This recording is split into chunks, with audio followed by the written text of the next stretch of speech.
Vous vous êtes déjà retrouvé devant une caméra sans savoir quoi dire ni comment vous comporter? Ou vous avez toujours voulu créer du contenu mais vous savez pas par où commencer? Pas de panique, vous n'êtes pas seul, je vous rassure. Beaucoup passent par là et c'était mon cas aussi. Donc honnêtement, je comprends ce que c'est. Ce stress, cette gêne, on veut donner une bonne impression, mais on se sent figé, mal à l'aise. Avec le temps et l'expérience, j'ai découvert des astuces qui m'ont vraiment aidé à surmonter ça. Et croyez-moi, ça change tout. Et donc pour vous aider, j'ai créé le e-book L'essentiel pour briller à l'écran. Dans cet e-book, je partage toutes ces techniques simples et accessibles pour vous permettre de parler avec aisance, capter l'attention et surtout être vous-même devant la caméra. Alors si vous souhaitez enfin vous sentir à l'aise et maîtriser votre aisance face caméra, cet e-book sera votre allié. Téléchargez-le dès maintenant, le lien figure en description et commencez à briller devant l'objectif.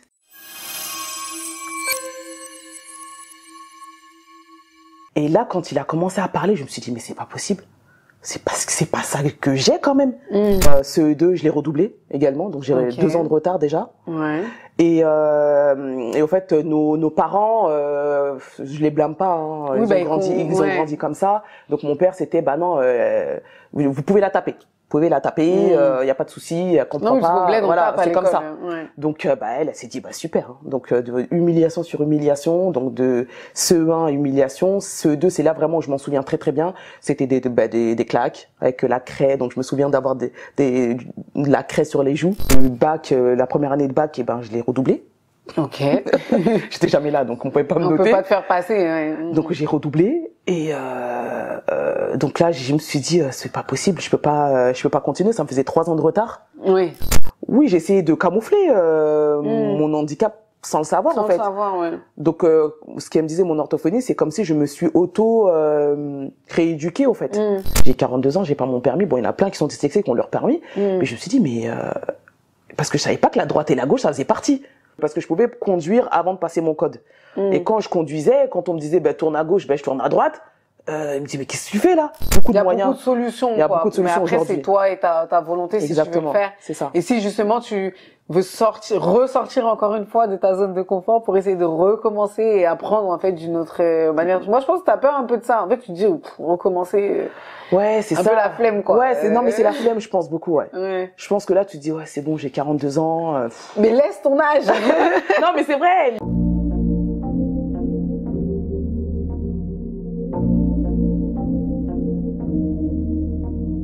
Hello les Naledji, j'espère que vous allez bien et que ça brille de votre côté. Moi en tout cas ça brille. On se retrouve aujourd'hui pour notre émission Talifi, donc notre émission Confidence, où l'on reçoit des personnes qui viennent témoigner sur des sujets dits tabous. Donc aujourd'hui j'ai le plaisir de recevoir Awa et elle va nous parler de son handicap invisible qui est la dyslexie. C'est ça, exactement. J'ai beaucoup de mal avec les prononciations. C'est bien ça.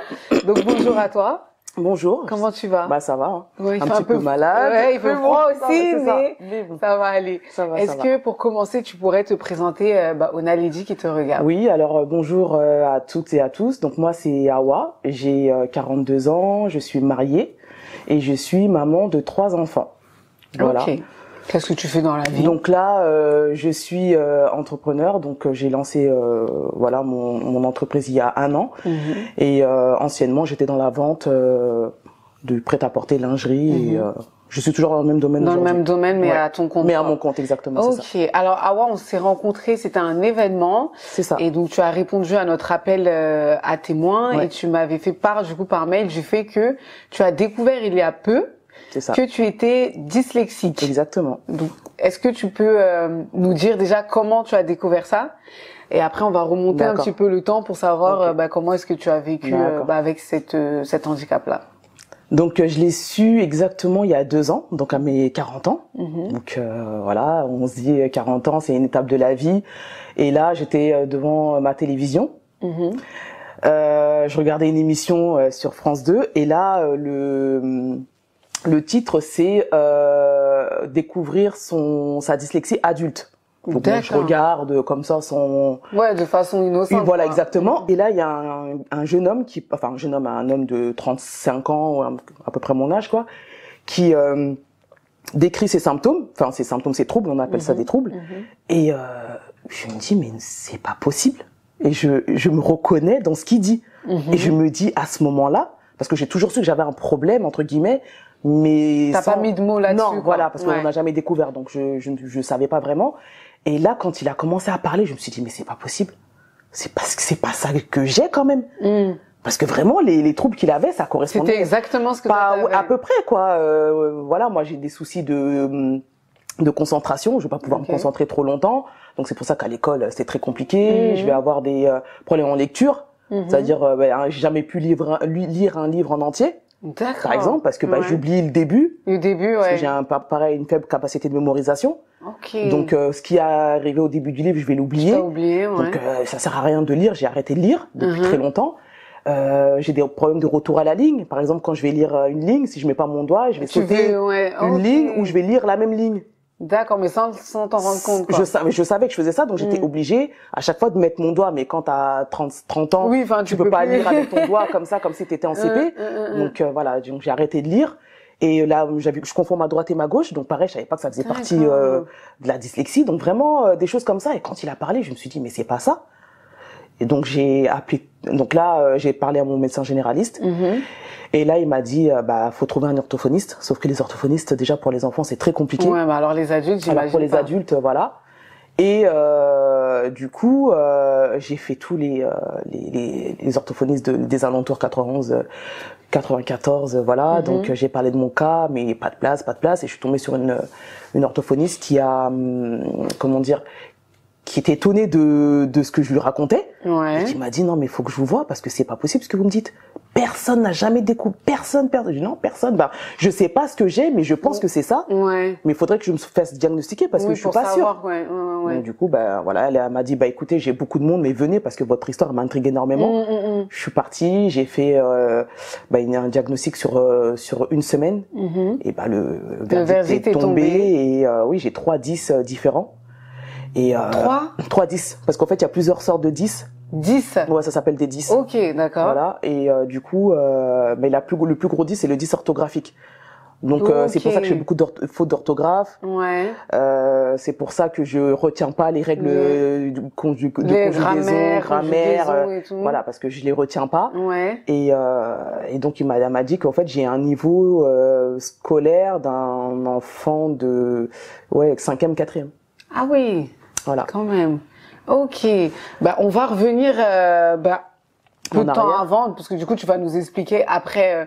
Je pense qu'il y a un traitement, un suivi, etc. Mais j'aimerais qu'on retourne à ton enfance et que tu puisses expliquer en fait comment ça se passait justement à l'école, comment ça se passait aussi avec tes amis, avec ta famille, comment t'as grandi avec ce trouble sans le savoir quoi. Ça a commencé vraiment CE1 parce que le CP je m'en souviens pas. CE1 c'est là où on ça commence exactement à lire, de toute façon la dyslexie ça se diagnostique entre guillemets vers l'âge de 6-7 ans. Donc à peu près à l'âge de l'apprentissage exactement de la lecture. Et donc moi CE1 CE1 catastrophique, j'ai redoublé mon CE1.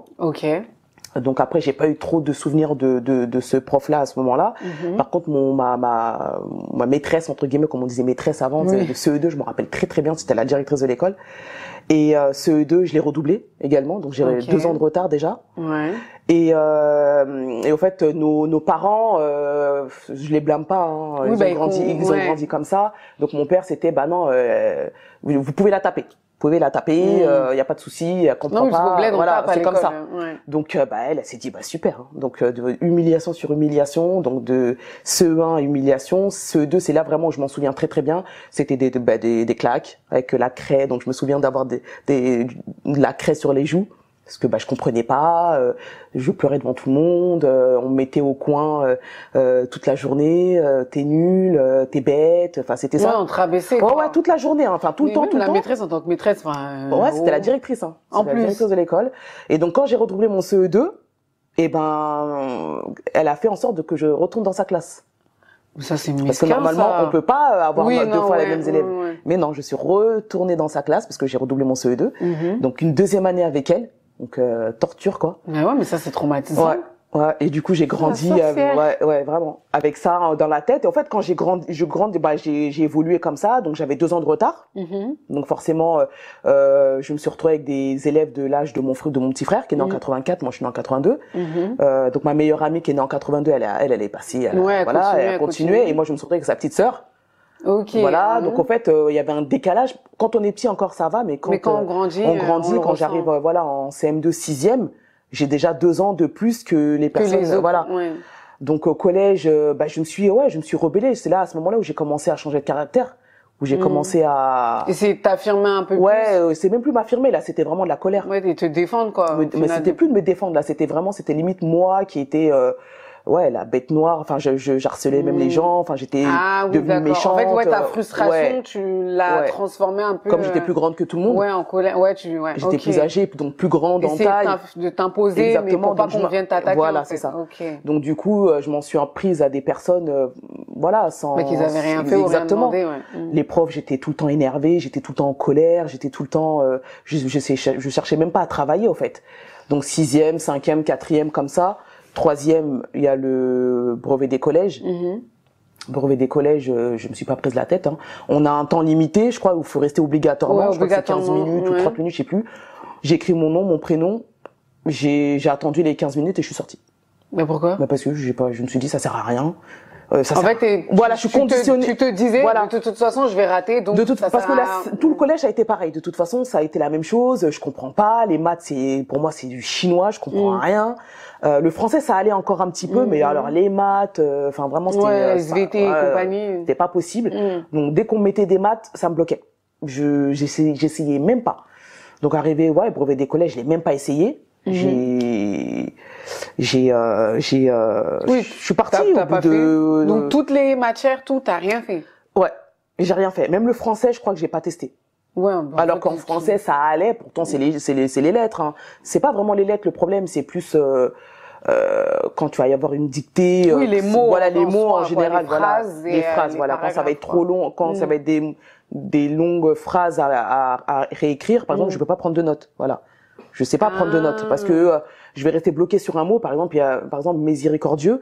C'est un mot qui est très compliqué pour moi parce qu'il y a beaucoup de E et de I. Donc, j'ai un problème avec le E et le I. Et il y a beaucoup de syllabes. Donc, soit je vais mélanger les E et le I, soit je vais oublier une syllabe. Et donc, quand tu vas me faire une phrase avec ce mot-là, je vais bugger sur ce mot. Et donc, tout le reste de la phrase, c'est mort. C'est fini. Donc, les notes, je sais pas prendre de notes. Tu faisais comment alors? Je prenais pas de notes. T'écoutais? J'écoutais et ça. De retenir? Non, parce que j'ai une faible mémorisation je retiens pas.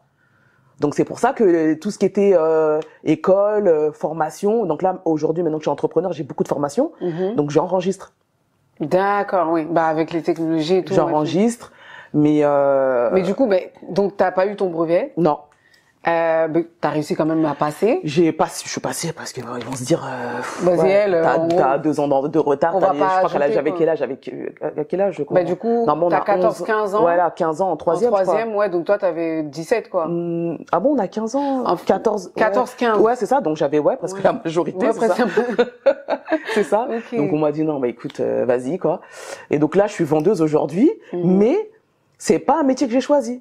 C'est un métier que limite on m'a imposé parce qu'on m'a dit écoute Awa, qu'est-ce que tu veux faire d'autre avec tes notes? Parce que tu retiens quand tu vends, tu retiens pas forcément. Non, c'est pas ça, c'est que la vendeuse en gros, on n'a pas besoin d'avoir un diplôme un bac plus 5 pour faire vendeuse. Mais du coup au niveau de tes études, tu t'es arrêtée où? Écoute, je suis passée au lycée, donc j'ai fait un bac pro un BEP vente action marchande. Ouais. Donc j'ai eu mon CAP mais mon BEP mais c'était d'une facilité vraiment c'était pas possible que je l'ai pas quoi, et pourtant je venais jamais à l'école, j'avais des absences à répétition. Ah oui, non mais moi c'était vraiment l'école, c'était devenu ton ennemi quoi. Voilà, vraiment je supportais pas l'école, donc j'y allais pas, très peu, et j'ai eu mon bac et mon CAP et BEP vraiment parce que c'était facile quoi, mais vraiment.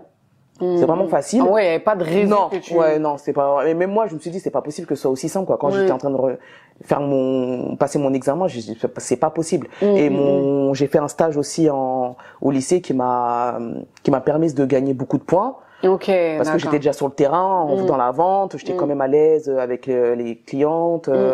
Voilà, j'aimais bien quand même ce que je faisais, même si c'était un métier qu'on m'avait imposé. Mais après, au fil du temps, j'ai appris à aimer et à être à l'aise avec ça, quoi. Exactement. Ok. Donc donc voilà, CAP, BEP, et ensuite bah je passe bac pro commerce.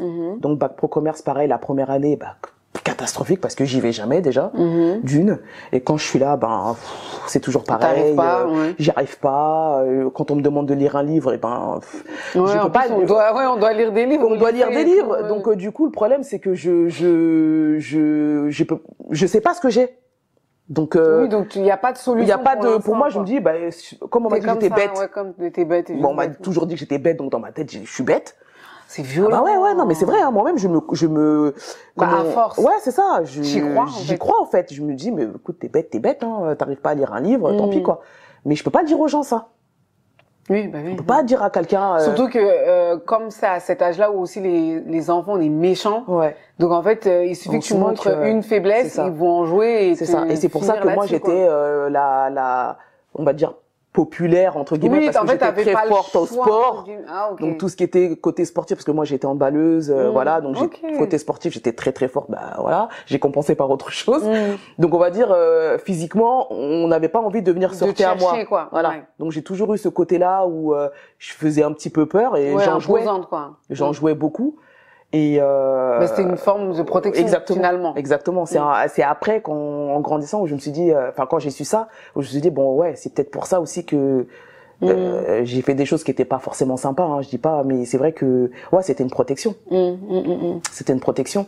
Donc le bac, la première année de bac, je l'ai redoublé. Ok. J'étais jamais là, donc on pouvait pas me noter. On peut pas te faire passer. Ouais. Donc j'ai redoublé et donc là je me suis dit c'est pas possible, je peux pas continuer. Ça me faisait 3 ans de retard. Oui.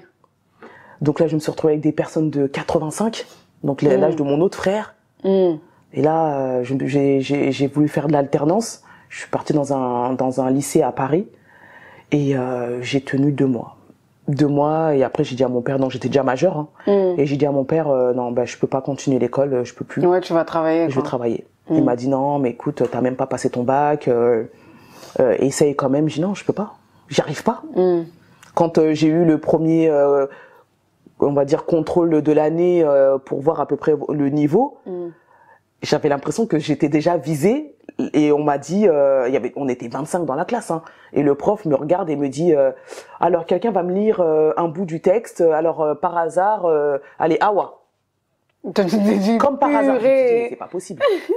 Et là, je prends le livre, je sais lire, hein, mais c'est juste que je vais lire. Oui, mais avec le stress et voilà, le stress, je sais que je bug, je sais que donc je lis doucement, tu vois que ça commence à ricaner un petit peu.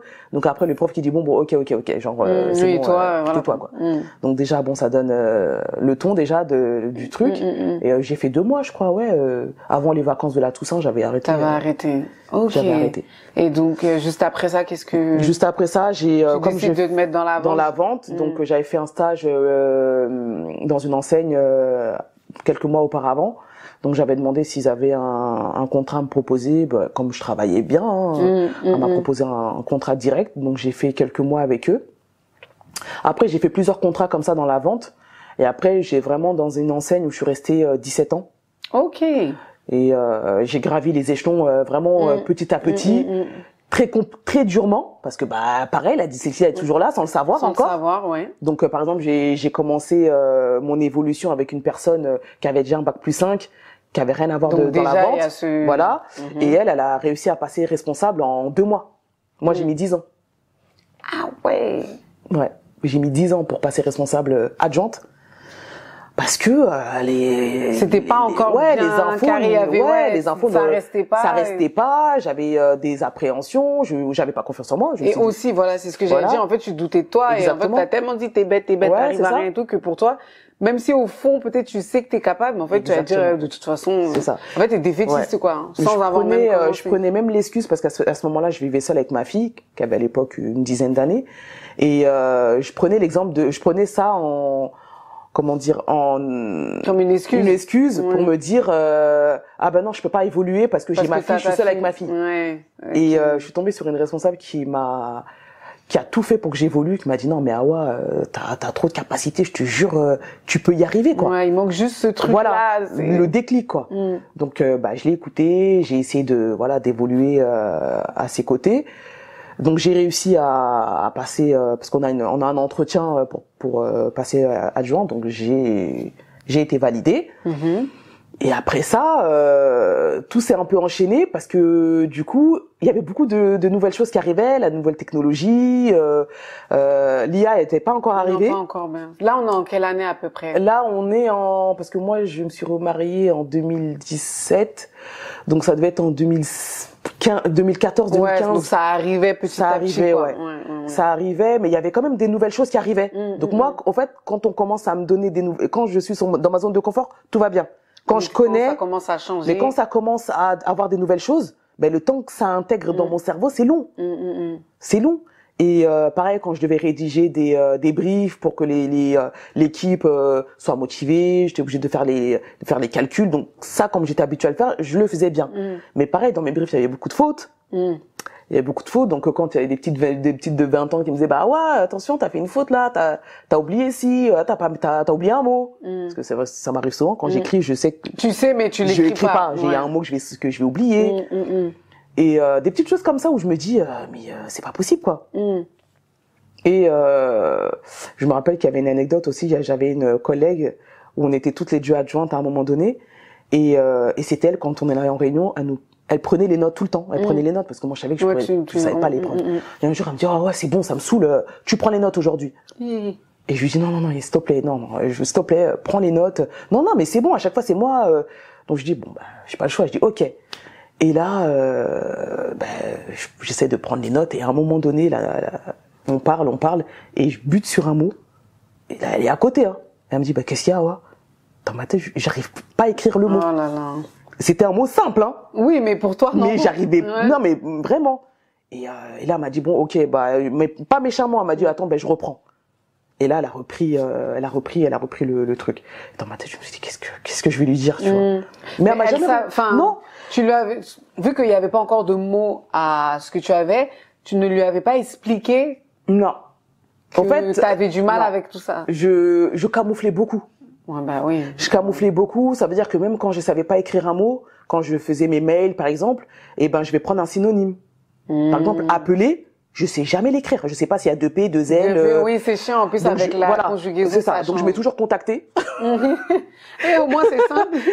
Au fait, j'ai toujours fonctionné comme ça dans ma vie. Donc comment on dit ça, j'ai essayé de camoufler mon handicap sans le savoir en fait. Sans le savoir, ouais. Donc ce qu'elle me disait mon orthophonie, c'est comme si je me suis rééduquée en fait. En fait, tu t'es adapté à ton handicap, mais à ta façon. À ma façon, ouais. Sans les professionnels, exactement, sans personne. Parce que je savais pas. Ouais. Je savais pas. Donc j'ai évolué comme ça, et je suis arrivée jusqu'à être validée responsable. À ce moment-là, je me suis remariée et je suis tombée enceinte quelques temps après. Et là, physiquement, moralement, j'en avais un peu marre parce que c'est beaucoup de pression. Hein. Oui, la vente, il y a des chiffres. Les chiffres, ouais. Quand on est vendeuse, ça va, mais quand on devient adjointe, bon, il y a déjà, voilà. Ouais, il y a des objectifs. Voilà, responsable. Là, c'est quelque chose où, ouais, t'as une pression énorme sur les épaules, tu travailles tout le temps, t'as pas de vie, quoi, même à la maison. Mais tu penses tout le temps à ça? À ça, quoi. Quand il y a une personne qui te dit à minuit, je peux pas venir demain matin, alors que c'est elle qui fait l'ouverture. Même si tu commences à... la restauration, quoi. Ouais, c'est des métiers assez compliqués et je pense que même les gens ne se rendent pas compte. Exactement. Que c'est des métiers difficiles. Difficiles, c'est très dur. Physiquement comme mentalement. Et là, quand je tombe enceinte, je me suis dit, ouais, non, c'est l'occasion pour moi de faire table rase et de me dire que je vais me concentrer sur moi. Toi, ouais. Donc, je tombe enceinte de ma 2e fille. J'ai eu congé mater, congé parental. J'ai enchaîné avec mon 3e enfant, un garçon. Pareil, congé maternité, congé parental. Et là, j'arrive à 40 ans. Et je me dis, bon, qu'est-ce que je fais? Là, je vois que le travail me remet la pression pour revenir. Pour revenir, Moi, je me dis, non. Et ça faisait un moment que je voulais mettre à mon compte, hein. Mais j'avais peur. Je me suis dit, mais qu'est-ce que je vais faire à part la vente oui, tu sais, c'est que ça que t'as appris. Exactement. Quoi. Ouais. Qu'est-ce que je vais faire d'autre Et mon mari me dit, pourquoi tu veux faire autre chose? T'es une vendeuse, donc essaye de reste dans la vente, quoi. Mais justement, par rapport à ton mari et tout, tu lui as expliqué non, ce que tu avais. Je lui ai menti. Parce que lui, alors moi, je suis née ici, j'ai grandi ici. Lui, il a grandi dans son pays d'origine, en Mauritanie. Et il est arrivé ici en 2011, 12. Il est arrivé pour ses études. Et lui, il a un bac +5 en droit des affaires. Ouais, souvent les gens du bled qui viennent, c'est ingénierie, voilà. machin. Donc quand il est arrivé, bon, moi, je lui ai expliqué hein, que moi, à l'école, oui, c'était pas ton fort et tout. Ouais. Mais à ce moment-là, pareil, je ne savais toujours pas ce que j'avais. Donc ouais. Je lui dis, moi, par contre, je lui ai menti, je lui ai dit que j'avais mon bac. Ah. Je sais pas pourquoi, parce que je pense que pour eux, le bac, c'est important. C'est au moins le minimum, voilà. en fait. Ouais. Et donc là, je lui ai menti, je lui ai dit que j'avais eu mon bac, donc, mais par contre, il me corrigeait mes mails. Et toujours en train de me critiquer, de me dire, oui, bon, les enfants de France, là, vous êtes là. Genre, en gros, vous avez la chance, vous avez tout, mais comment ça se fait que t'es là, je suis obligée de te corriger tes mails. Enfin, et à chaque fois que j'avais un mail, je lui donnais, je lui dis, bah, s'il te plaît, tu peux relire, tu peux regarder. Et voilà, on a grandi comme ça, enfin, on a évolué comme ça, jusqu'au jour où je vois l'émission, et là, je lui dis ça. Et c'est un peu comme les personnes qui ont quand on a des, comment on dit ça, des troubles pas psychiatriques mais psychologiques quand on fait des dépressions, voilà, c'est le mot que je cherchais. Dépression, tu sais, chez nous ça n'existe pas. Parle pas. Faut pas dire qu'on a des dépressions, c'est pas possible. Et ben la dyslexie c'est pas pareil, mais les parents, ils ont du mal. Aujourd'hui, oui, nous aujourd'hui, oui, nous, les enfants, mais nos parents, ils connaissent pas. Ils vont dire c'est quoi? Non, parce qu'il est nul. C'est tout. Et s'il est nul, la dyslexie, ça n'existe pas. La dépression, c'est pareil. Et quand j'ai dit à mon mari que je pense que j'ai ça, il m'a dit mais n'importe quoi. Pourquoi ça maintenant? Je dis mais parce que je viens de le voir à la télé. Quand j'ai été voir l'orthophoniste et que je suis venue avec le compte rendu, en fait, déjà quand elle m'a donné le compte rendu. Sur le coup, j'ai pas relevé, mais quand je suis arrivée chez moi, j'ai tout lâché. Ouais. Mais j'ai pleuré, hein. Mais vraiment. En fait, je pense que c'est tout ce que t'avais conservé, enfin toute la frustration, l'émotion, la souffrance aussi. Tout. Là, dès que t'as pu mettre un mot, en plus à 40 ans, c'est pas à 15 ans ou. Et là, je me refais le film de ma vie et je me dis. Mais comme avec des si quoi. Mais si j'avais su à 9 ans, 10 ans, là, c'est quoi mon avenir en fait? J'aurais été quoi aujourd'hui? J'aurais peut-être pu être médecin ou parce qu'il y en a plein des dyslexiques qui réussissent. Voilà, il y a pas de souci. Quand tu es suivi, il y a pas de problème. Et j'en parle à ma fille qui a 18 ans aujourd'hui, qui me dit il y a un garçon dans sa classe l'année dernière qui est dyslexique, et le jour du bac, il y avait une AESH qui était là et lui il écrivait pas. En fait, il lui dictait à haute voix et c'est elle qui écrivait. Ah ouais. Bah oui, mais il est suivi, c'est un handicap. C'est pour que c'est un handicap. Soit facilité. C'est ça, parce que du coup, moi c'est ça en fait mon problème, c'est que j'arrive à parler, mais je sais pas si tu vois, il y a des moments où je bug, j'arrive pas à trouver les mots. Donc ça aussi, ça fait partie d'un de mes troubles. Moi, ça me surprend pas. Je me dis, moi, je sais que ça m'arrive. Ça arrive. Mais du coup, on m'a dit aussi que c'était dû à ça. Que je cherche mes mots, je vais réfléchir longtemps sur un mot parce que j'ai un mot précis en tête et c'est pas ça quoi. Voilà. Ok, donc déjà c'est bien que ton mari en fait. Voilà, et quand j'ai mis le mot sur ça, là il m'a dit ah oui d'accord ok. Et c'est à partir de là où je me suis dit mais pareil j'ai pas mon permis hein. J'ai 42 ans, j'ai pas mon permis. Bon, il y en a plein qui sont dyslexiques qui ont leur permis. Mais je me suis dit, mais parce que je savais pas que la droite et la gauche, ça faisait partie. Bah oui, parce que moi, à droite bah oui, à gauche, et ben là c'est ça. Moi, quand parce que je pouvais conduire avant de passer mon code. Et quand je conduisais, quand on me disait, tourne à gauche, je tourne à droite. Il me dit, mais qu'est-ce que tu fais là? Qu'est-ce qui se passe? Le code, pareil. Le code, j'y arrive pas parce que c'est trop rapide. Quand on me pose une question, en plus, le temps que ça monte au cerveau, il y a pas toutes les questions, mais il y a des questions. Si, il faut réfléchir un petit peu plus. Ouais. Et pareil, si j'avais fait mon dossier MDPH, c'est adapté. Il y a des centres auto-écoles qui sont adaptés. Tu vois. Donc c'est en fait là c'est du quotidien, total de tout. Et c'est tu dis que c'est pas possible quand on dit que t'as un niveau d'études, enfin un niveau de lecture d'un môme de 5e. Je dis ok. Mais c'est à partir de là où j'ai pu commencer à lire des livres. Parce que je pense que inconsciemment, ça a débloqué quelque chose. Cerveau, même si c'est pas des livres, des très gros livres, mais c'est des petits livres avec des gros caractères. Parce que quand c'est trop petit aussi, c'est très compliqué parce que c'est serré. C'est il faut que ça soit un peu espacé. Mais c'est vraiment à partir de là où j'ai pu commencer à me dire que je peux lire un petit peu. Et j'ai lu un livre en entier. À 40 ans. C'est pas grave. En fait, peu importe, ça fait partie de ton destin, c'est ton histoire et justement, c'est bien d'en parler comme ça, au moins, En fait, tant que t'as envie, tu le fais, en fait. Exactement. Il y a pas de, c'est vrai qu'on a souvent ce rapport à l'âge, en fait, tout ramener à l'âge. Et chacun a son parcours de vie, en fait. Chacun, c'est ça. T'en as, ils ont la chance, si je peux dire ça, de traiter ça tôt. Ouais. Et ça se trouve, même, il y a des personnes qui ont plus que 40 ans et qui n'ont toujours pas traité ça et qui sont encore en souffrance. C'est ça. Et ça se trouve, c'est à 60 ans même, on va découvrir ça. C'est pour ça que... Mais il faut pas, je pense qu'il faut pas ramener toujours le rapport à l'âge et se dire, non, t'as envie, là, tu peux. Au contraire, maintenant, t'es adulte, tu sais ce que tu veux, ce que tu veux pas et tout. Donc, au contraire, peut-être c'est plus facile parce que tu pourras faire tes propres choix, etc. Tu vois. Donc, ok. Donc là, il se passe tout ça et donc là, t'as le choc, etc. T'en parles à tes filles? Ouais. Beaucoup, surtout à ma fille de 18 ans, parce que elle, et je sais que l'orthophoniste me demandait, est-ce que vous avez mis une pression énorme à votre fille quand elle était jeune? Je dis ah oui, énorme, pour pas qu'elle ait la même scolarité que moi en fait. T'avais pas envie qu'elle souffre comme toi t'as souffert. Mais j'étais derrière elle et elle était première tout le temps. Elle était une très bonne élève. Elle a eu son bac général avec mention bien. Enfin, mais je l'ai harcelée la pauvre. Mais vraiment. Et quand on en reparle, elle me dit ouais t'as pas été tendre avec moi. Mais et du coup l'orthophoniste elle m'a demandé ça. Elle m'a dit c'est vrai qu'il y a beaucoup de parents dyslexiques sans le savoir. Qui vont mettre la pression aux enfants pour pas qu'ils aient le même parcours scolaire que moi. Là, regarde, elle a eu son permis avant ses 18 ans, elle a eu son permis. Je l'ai inscrite à ses 16 ans, je dis allez. Tu t'es dit pas comme maman. Voilà, c'est ça exactement. Mais ouais, j'en parle beaucoup avec elle. Là, avec ma fille de 6 ans, j'essaie de pas trop lui en parler pour pas qu'elle se mette ça en tête. Même à l'école, j'ai pas voulu en parler parce que j'ai pas envie qu'ils disent si sa mère est là, elle aussi. Donc j'en parle parce que c'est héréditaire. Faire des raccourcis. Ah ouais. C'est héréditaire parce que je sais que par exemple, je sais que mes frères, j'en ai 2 sûrs qui sont dyslexiques. Bon, ils ont pas été diagnostiqués, mais vu leurs troubles, c'est sûr. Et pareil dans ma famille, je sais qu'il y en a au moins, facile 2 comme ça que j'ai en tête. C'est sûr qu'ils sont dyslexiques. Mais eux ne le savent pas. J'ai parlé. Je leur ai dit essayer de voir. Mais bon, pour eux c'est trop tard. Pareil, il y en a un qui est plus âgé que moi. Non, c'est jamais trop tard. C'est jamais trop tard, mais c'est vrai que par exemple moi aujourd'hui, j'ai pas continué les rééducations. Mais pourquoi? Parce que en fait, je pense que tu t'es tellement habitué, tu t'es dit bon. En fait, on a commencé et je trouvais ça. Je me suis dit ça sert à quoi en fait?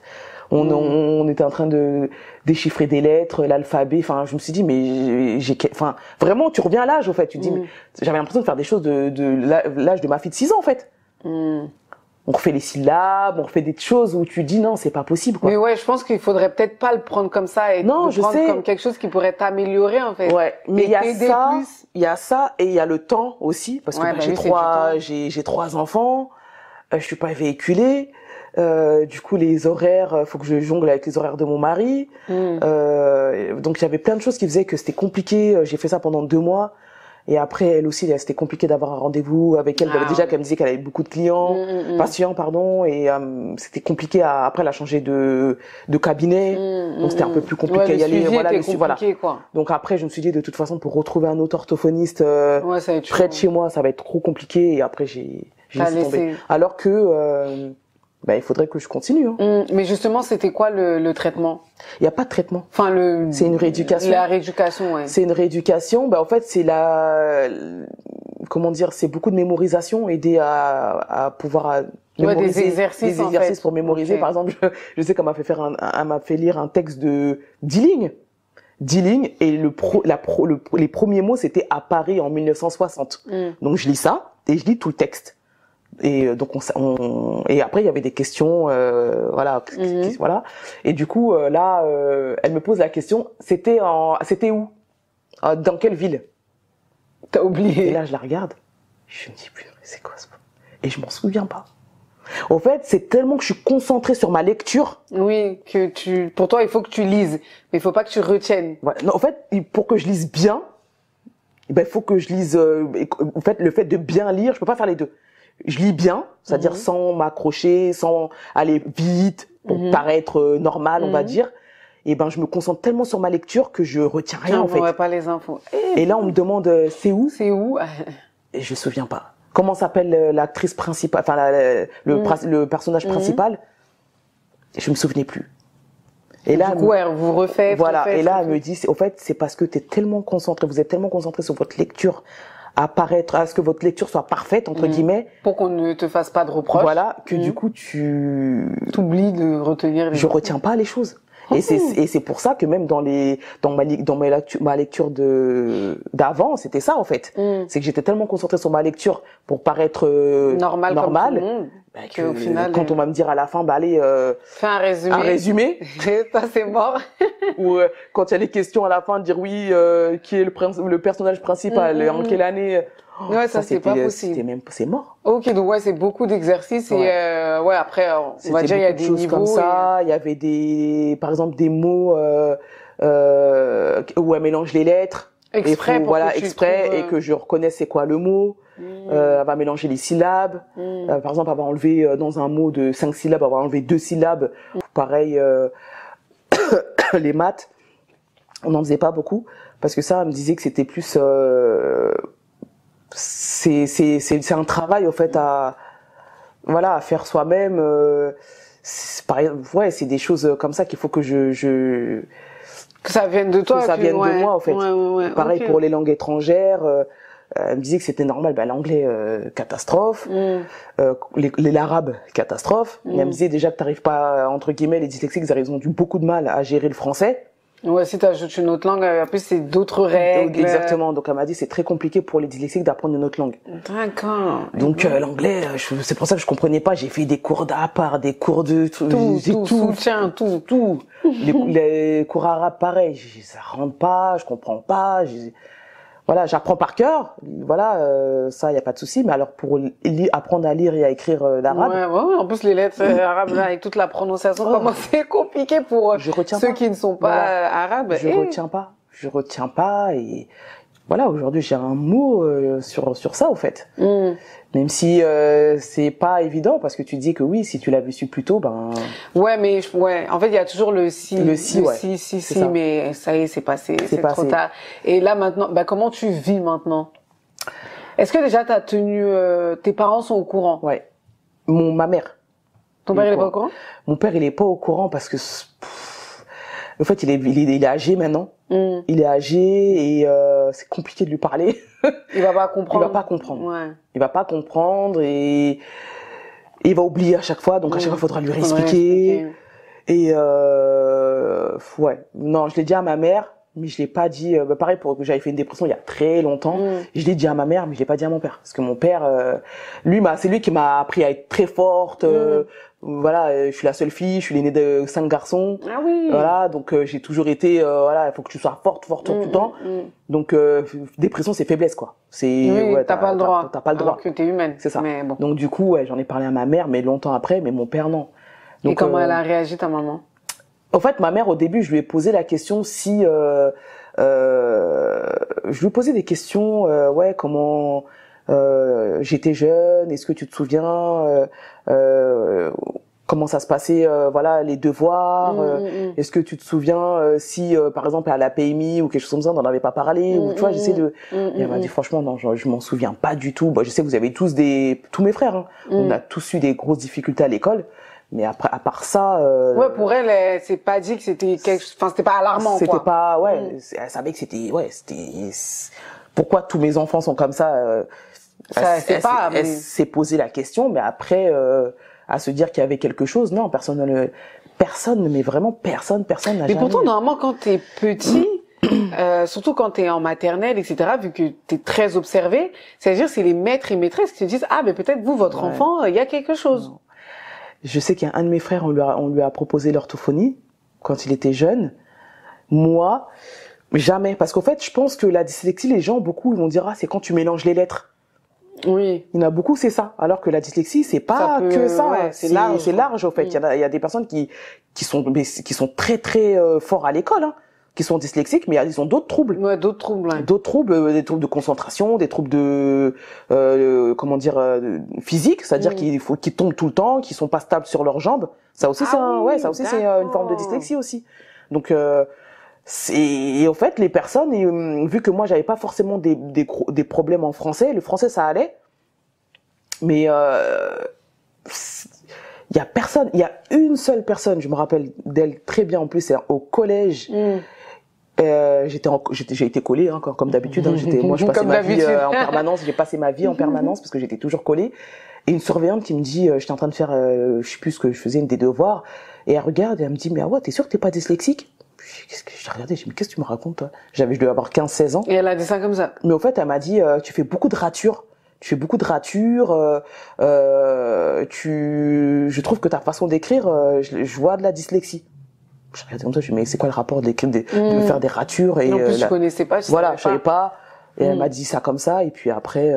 Ouais, l'info, elle est passée. Elle est passée, et j'en ai jamais.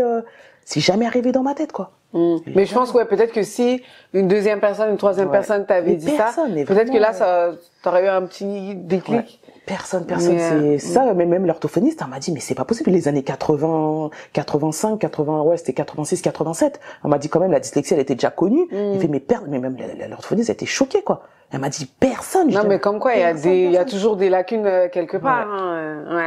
Ouais. Ok. Et là, avec ton activité, du coup, comment ça se passe? Compliqué. Alors, compliqué. Oui et non. Ce qui facilite, c'est l'IA. L'intelligence artificielle, ça me sauve la vie. Meilleur ami. C'est mon pote ChatGPT, c'est mon copain.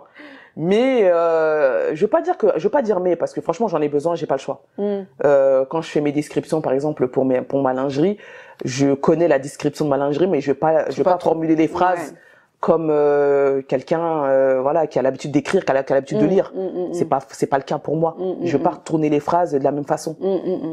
Donc du coup, je suis obligée d'utiliser l'IA, quoi. L'IA dans beaucoup de choses. J'ai pas de formation pareil, tout ce qui est outils informatiques, Word, je suis nulle. Tu sais pas? Nulle, parce que moi, quand j'étais vendeuse, on a les caisses, on a tout est déjà programmé, tout ça. Ouais, donc j'ai pas eu besoin de l'ordinateur pendant près de 20 ans. J'ai jamais pratiquement pas utilisé d'ordinateur de ma vie. Oui. Voilà, donc là aujourd'hui, j'utilise l'ordinateur. Mais faut apprendre. Faut pas trop m'en demander, quoi. On peut pas dire fais une dissertation. Non. pas trop m'en demander. Non. Donc je me débrouille comme je peux. C'est vrai que c'est pas facile parce que les formations c'est pareil. Quand je fais des formations, j'enregistre beaucoup. Sauf que quand on enregistre, faut rentrer à la maison. Faut réécouter tout. Faut tout réécouter. Sauf que tu réécoutes pas forcément quand t'as 3 enfants derrière. Ouais. T'as une maison à entretenir, t'as un mari, t'as une grande jeune ado, on va dire, pas une femme, une jeune femme même, on va dire. C'est pas évident, t'as pas trop le temps. Mais bon, après, je m'adapte et comment dire, je me dis que y a pas de raison, quoi. Si je suis arrivée jusque là aujourd'hui, c'est que je peux le faire, quoi.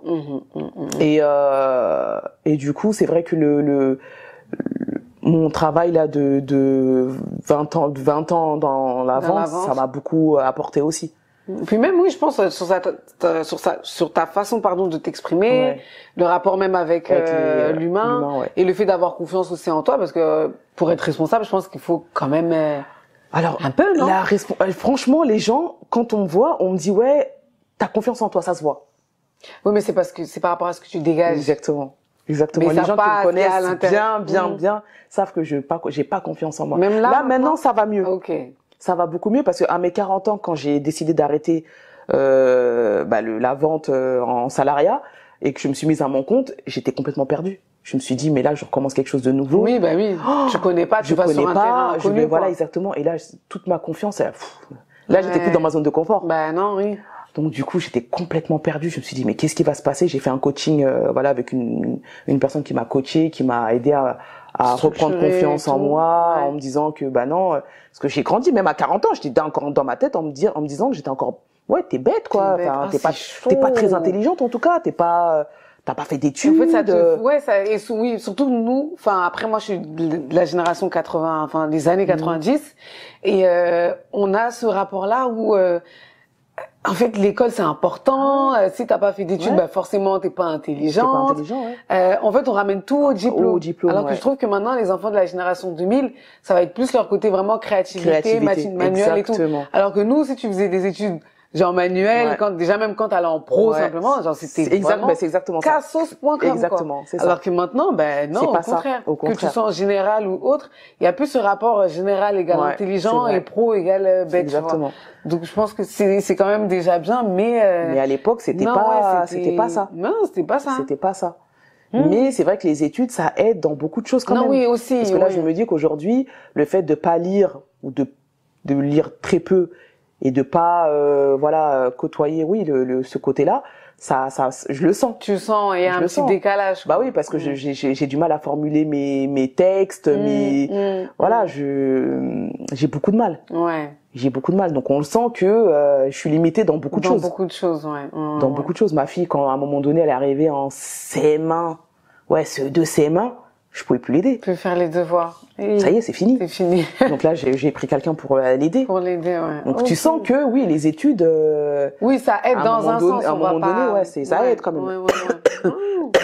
Ok. Et quel message t'aimerais faire passer aujourd'hui, avec tout ce que t'as vécu? On n'est pas vraiment rentré dans les détails de certaines anecdotes, parce que je pense que ça doit être encore un peu frais, donc on va pas pleurer ici, hein.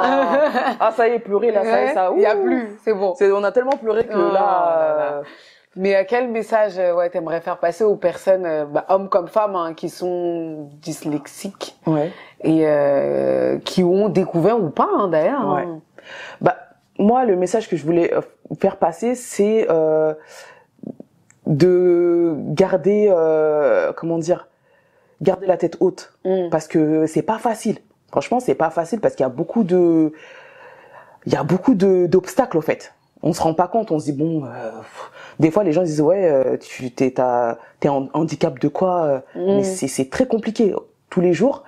Et il faut garder la tête haute et se dire que c'est réellement un handicap. Et même moi, encore aujourd'hui, j'ai du mal à me dire que c'est un handicap. C'est un handicap. Mais c'est réellement, là, je sais que ça m'handicape beaucoup. De dire aux gens de garder la tête haute et de se faire suivre. C'est vrai que je le fais pas. Je le conseille parce que c'est vrai que moi, j'ai 3 enfants. C'est compliqué à gérer au quotidien. J'ai pas, je suis pas véhiculée. Donc il y a beaucoup de choses. Il y a beaucoup de choses qui me bloquent. Et de se dire que c'est pas une fatalité, quoi. C'est pas une fatalité parce qu'il y a des personnes, on en voit tout le temps, hein, même des stars, des célébrités qui sont dyslexiques et qui réussissent très bien. Ça n'empêche pas. J'ai vu il y a quelques temps je sais plus, c'est un médecin, c'est pas rhumatologue, rhumatologue. Et on parlait face à face, mais je l'entendais parler à quelqu'un d'autre, quoi. Et je disais pardon. Et j'arrêtais pas vous me parlez? Il me dit non, je vous parle pas à vous. 2 fois, 3 fois, 4 fois. Et il me dit non, je parle à mon ordinateur. Et au fait, son ordinateur prenait des notes. Parce qu'il est dyslexique aussi. Il est rhumatologue, mais je pense qu'il peut pas prendre. Il peut pas prendre de notes. Enfin, je sais pas, mais en tout cas, il parlait à son ordi. Et il me dit oui, je suis dyslexique. Et comme quoi? Voilà, et il est rhumatologue. Après, je suis pas rentrée dans les détails avec lui. Je lui dis c'est vrai, moi aussi, mais je l'ai appris il y a pas longtemps, donc voilà. Mais pour dire que vraiment, il y a plein de moyens. Moi, je sais que ces technologies-là, on m'en avait parlé, mais ça coûte très cher. Oui, forcément. Donc pareil, c'est un logiciel qu'on peut mettre sur l'ordinateur. Donc quand on parle, ça prend. Il s'adapte à nous, quoi. Mais ça coûte très cher. Ça coûte très très cher. Donc il y a beaucoup de moyens. Il y a beaucoup de solutions. Il y a beaucoup de solutions aujourd'hui. Mais après, c'est toi et ta volonté si tu veux le faire. C'est ça. Et si justement tu veux ressortir encore une fois de ta zone de confort pour essayer de recommencer et apprendre en fait d'une autre manière. Moi, je pense que t'as peur un peu de ça. En fait, tu te dis recommencer. Ouais, c'est ça. Un peu la flemme, quoi. Ouais, non, mais c'est la flemme, je pense beaucoup, Je pense que là, tu te dis, c'est bon, j'ai 42 ans. Mais laisse ton âge. Non, mais c'est vrai, mais laisse ton âge. Oh là là, mais faut pas faire comme moi.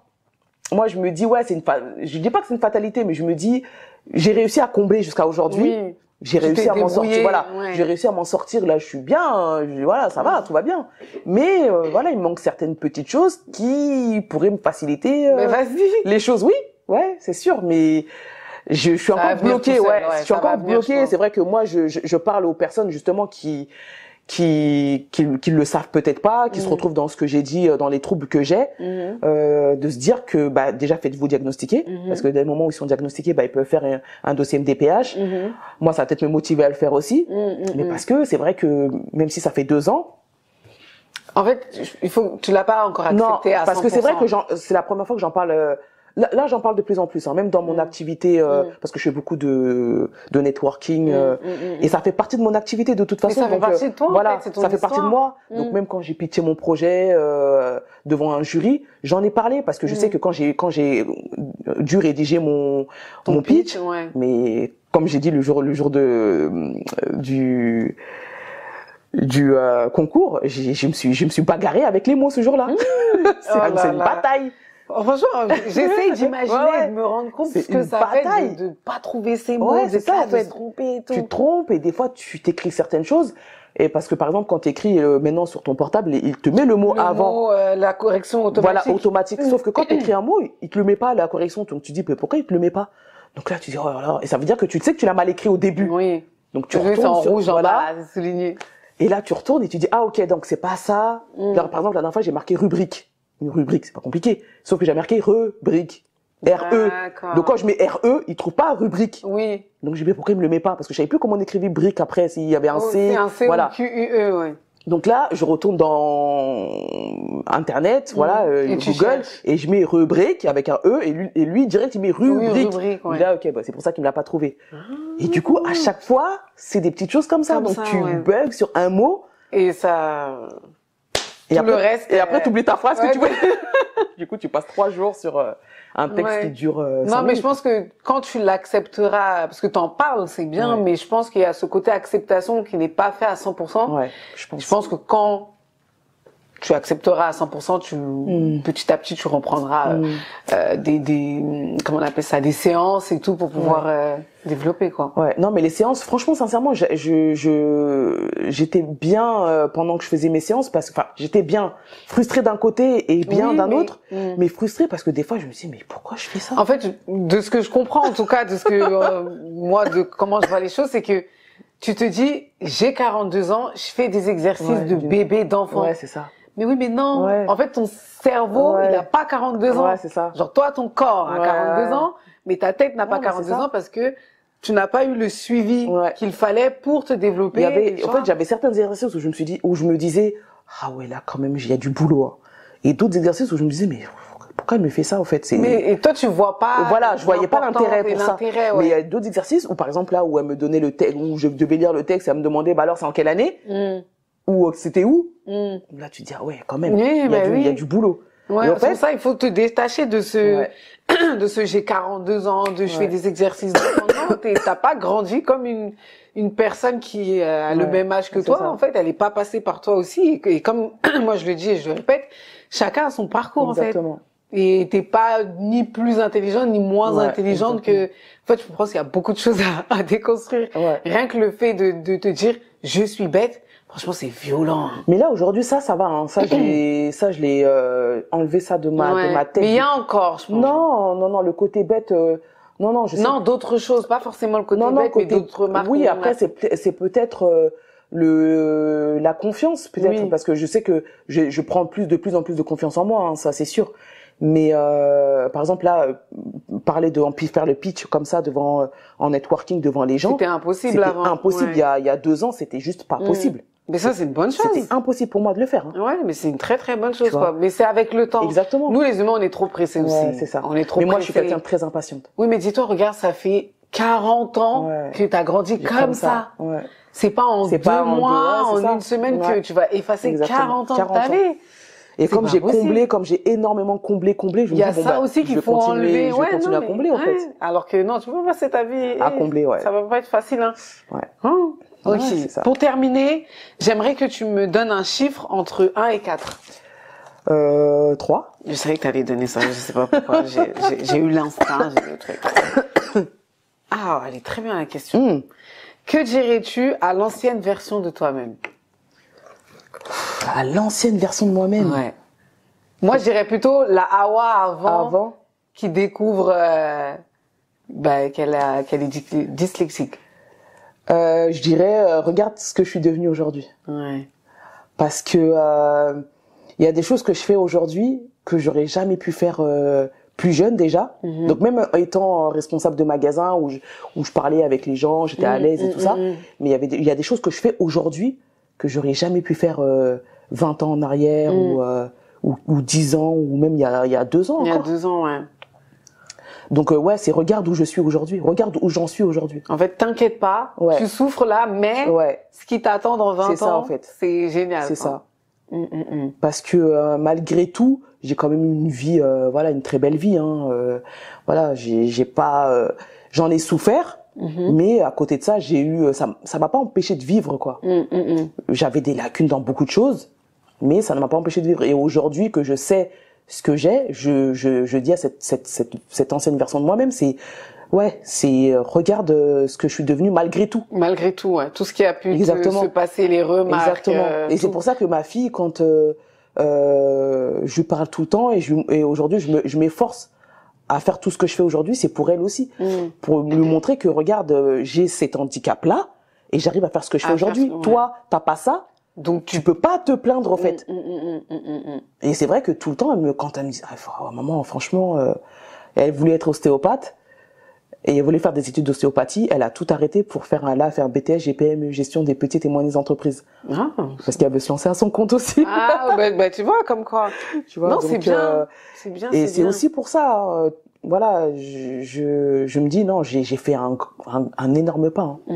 Ouais, franchement, non, je suis fière de moi quand même.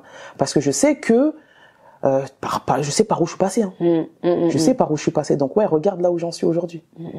Après, c'est même pas terminé, parce que je sais que là. Non, là, je sais que. En fait, pour moi, c'est une nouvelle étape. Il y a un nouveau travail, en fait, à faire qui est nouveau. Donc, non, c'est pas fini. Je me suis pas concentrée sur ma dyslexie vraiment.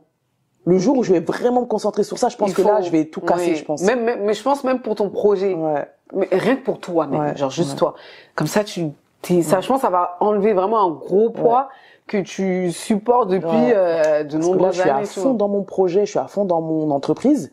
Mais peut-être que si tu te concentres, ça va plus te faciliter. Bah oui. Et là, la dyslexie, je l'ai mis de côté comme si, non, je suis pas dyslexique. Non, faut pas. Moi, je pense pas. Tu vois. Mais bon, c'est un travail de longue haleine. Tant que t'as envie, c'est ça. Voilà, faut le faire. Mais ouais, je pense qu'il faut pas le laisser. Ok. Est-ce que tu aurais un dernier mot à ajouter? Non, juste, merci déjà de m'avoir reçu. Avec et plaisir, de m'avoir écouté parce que, avec grand plaisir. Franchement, j'avais besoin de parler de ça. Déjà pour les parents d'aujourd'hui, je pense que, voilà, ils sont quand même plus attentifs à ça. Mais, voilà, il y a des parents encore qui sont, en disant non, mais c'est pas ça, ou quand on va leur dire à l'école non, c'est pas ça. En fait, tout ce qui touche le mental et dès que l'handicap il est pas visible, bah pour eux non. Voilà, quand il y a une alerte, après de pas se dire, parce qu'il y a beaucoup de personnes quand j'en parle, peut-être que ma fille non, pas de se dire tout de suite quand on voit que l'enfant on va confondre le B et le D, on va dire peut-être non, pas ça aussi, mais de faire attention à certains signes. Voilà, il y a beaucoup d'enfants aussi avec qui ont le TDAH aussi, des troubles de comportement. Voilà, il y a juste moi de dire de faire attention, de suivre, d'être attentif vraiment. Même au niveau de la vision. Surtout avec les technologies, les téléphones, les tablettes, les jeux. D'être attentif à l'enfant. Parce que quand l'enfant a un mal-être, on le ressent. Moi, j'avais un mal-être, mais ma mère, je lui ai dit à ma mère, tu l'as bien vu, mon changement de comportement. Parce que j'étais une fille très, très calme, très douce, très discrète, et je suis arrivée à une... Elle me dit, ouais, c'est vrai. Je dis, c'est ça. Alors, pareil, de faire attention quand on voit qu'il y a un changement de comportement. Essayer de comprendre, avoir la discussion, communiquer. Qu'est-ce qui se passe à l'école. Voilà, même s'il a des bonnes notes. Pareil, il y a des enfants qui sont très très bons à l'école mais qui sont dyslexiques. Mais parce que c'est sur autre chose. C'est sur autre chose. Un enfant qui va tomber tout le temps, se poser des questions, pourquoi il tombe tout le temps. Voilà, de faire attention à l'enfant. Moi, c'est le dernier mot. C'est pour ça que je voulais témoigner aujourd'hui. C'est de suivre l'enfant, que ce soit dans la scolarité, que ce soit dans la vie même, dans la vie tous les jours, au sport. Qui se sentent soutenus aussi. Exactement. C'est important. Ok, merci beaucoup. Je t'en prie. Ça m'a fait plaisir de te recevoir. Oui, on est sur la fin.